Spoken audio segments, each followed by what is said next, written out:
With আশা চ্যানেলে তোমাদেরকে স্বাগত। আজকে আমি তোমাদেরকে না ভেজে আট ট্যাংরা মাছ রান্না করে দেখাবো। কারণ প্রথম কথা, ভাজলে মাছটা ছিবড়ে হয়ে যায়, দ্বিতীয় কথা মাছটার স্বাদটাই চলে যায়। তাই জন্য না ভেজে কি করে প্রচণ্ড টেস্টি করতে হয় মাছটা, সেটাই তোমাদেরকে আজকে স্টেপ বাই স্টেপ দেখাবো। এখানে আট ট্যাংরা মাছটাকে দেখো কেটে নিয়ে এসেছিলো বাজার থেকে, ওটাকে ধুয়ে নুন হলুদ মাখানো রয়েছে। এখানে নিয়েছি পেঁয়াজ কুচি করা, আর এখানে আমি নিয়েছি জিরে, টমেটো, কাঁচা লঙ্কা আর রসুনের পেস্ট। আর একটা জিনিস দেখো, আমি মাছে আলু দেবো, তাই জন্য আলুটাকে আমি ভেজে নিয়েছি। কিন্তু তোমরা যদি মাছে না আলু দিতে চাও তাহলে এটা পুরোপুরি স্কিপ করে যেতে পারো। এবার প্রথমে আমি এই যে এই পেস্টটাকে মাছের মধ্যে দিয়ে দেবো। এই পেস্টটা মাছের মধ্যে দিয়ে আর একটু সর্ষের তেল দিয়ে দেবো। সর্ষের তেল দিয়ে আমি এটাকে ম্যারিনেট করে নেব। এটা ঘন্টাখানেক ম্যারিনেট করে রাখতে পারলে ভালো হয়, কিন্তু তোমাদের হাতে যদি সময় না থাকে তাহলে তোমরা কিছুক্ষণ বাদেই রান্নাটা শুরু করে দিতে পারো। এবার আমি গ্যাসে কড়াই বসাবো। আমি গ্যাসে কড়াই বসিয়ে তেল গরম করে আলুটা ভেজে তুলে নিয়েছিলাম। তারপর জিরে ফোড়ন দিয়ে আমি পেঁয়াজ কুচিগুলো দিয়েছি।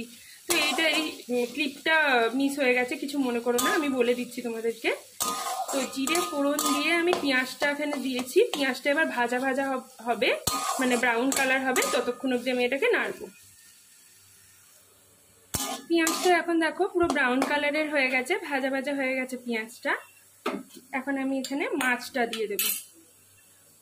এই সময় আমি মাছটা দিয়ে দেবো, মাখা মাছটা।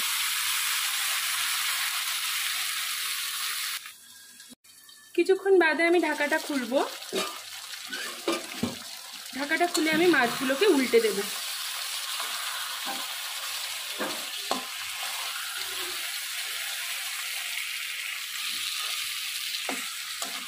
প্রত্যেকটা মাছকে আমি উল্টে দেব। এবারে আমি আবার কিছুক্ষণের জন্য মাছটাকে ঢাকা দিয়ে দেব। আবার কিছুক্ষণ বাদে আমি ঢাকাটা খুলবো। এখন আমি দিয়ে দেবো।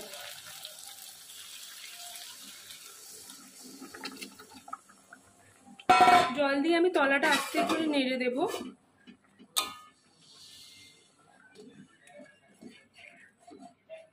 আস্তে করে নেড়ে দিয়ে আমি এটা আবার ঢাকা দিয়ে দেব। এবার কিছুক্ষণ বাদে ঢাকাটা খুলবো। মাছের ঝোলটা যেই ফুটে যাবে, তো এখন আমি আলুটা দিয়ে দেব আর দুটো কাঁচা লঙ্কা আমি সেদ্ধ দিয়ে দেব। এটা ভালো করে মিশিয়ে দেব। এবার আর আমি ঢাকা দেব না, আর 2 মিনিট মতো এটা কিন্তু ভালো করে ফোটাবো। ঝোলটা এখন 2 মিনিট ফুটে গেছে। এখন আমি গ্যাসের ফ্লেমটা অফ করে দেবো। এই সময় যদি তোমাদের কাছে ধনেপাতা থাকে তাহলে তোমরা ধনেপাতা দিয়ে দেবে, আমার কাছে নেই তাই আমি দিতে পারলাম না। এবার আমি এটা সার্ভ করার জন্য বলে ঢেলে নেব। এখন পুরো রেডি সার্ভ করার জন্য। তোমরাও কিন্তু এই প্রসেসে মাছটা করো, আর কেমন হয় আমায় জানিও। আর আমাকে লাইক কমেন্ট শেয়ার করতে ভুলবে না, আর আমার চ্যানেলটাকে সাবস্ক্রাইব করতে ভুলবে না, আর বেল আইকনটাও কিন্তু প্রেস করতে ভুলো না আমার নিত্য নতুন রেসিপির আপডেট পাওয়ার জন্য। ধন্যবাদ।